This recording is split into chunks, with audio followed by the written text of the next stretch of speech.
দেখেছো কাঁকড়াতে ঘি হয়েছে কেমন, হেভি সুন্দর ঘি হয়েছে একদম। এই যে আমাদের মামা বাবু, দেখেছো কাঁকড়া একদম লাল লাল ঘি হয়েছে, লাল লাল ওই যে। আর এর মধ্যে আছে দুটো কাঁকড়া, কুমড়ো দিয়ে হবে, কুমড়ো দিয়ে আজকে হবে কাঁকড়া। কাঁকড়া আবার এদিকে আর একটা মাছ আছে দেখো, একদম টাটকা টাটকা মাছ, কিন্তু খেতে কিন্তু সেই স্বাদ হবে।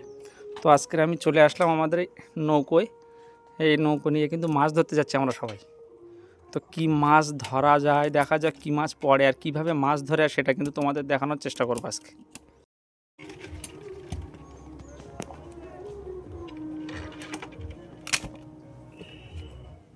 বিরাট সিস্টেম তো কাঁকড়া ছাড়ানোর। আমরা আবার কাঁকড়া কাটার সময় কি পিছন দিকে গুঁতো টুতো মেরিয়ে তারপরে কাঁকড়া ছাড়াই, তো টান দিলি বেরিয়ে যায়। শেখার আছে এখানে কিছু।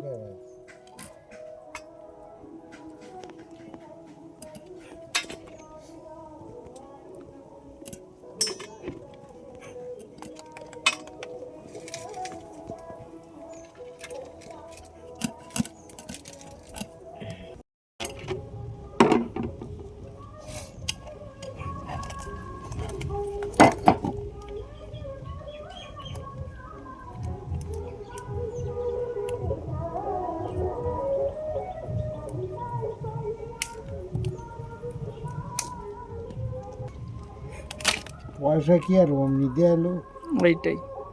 এখন এই কাঁকড়া রেট কি আছে? 500 টাকা মাত্র।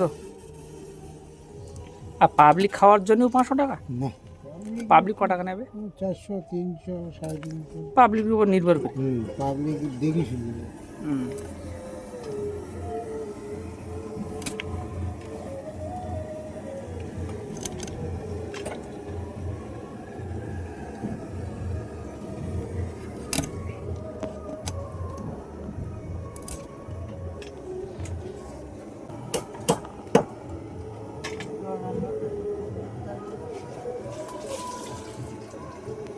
দুপুরের খাওয়া দাওয়ার মেনু দেখেছো, আচার, মাছ, এই যে এটা হচ্ছে পায়রা মাছ, তেড়ে মাছ, পার্শে মাছ, আর এই যে আছে ঘিওয়ালা কাঁকড়া আলু কুমড়ো দিয়ে তরকারি। আমাদের রান্নি দাদা হচ্ছে এই, হেভি রান্না করেছে বললে হবে না। এই যে এক পিস আলু খেয়ে দেখো কেমন লাগে।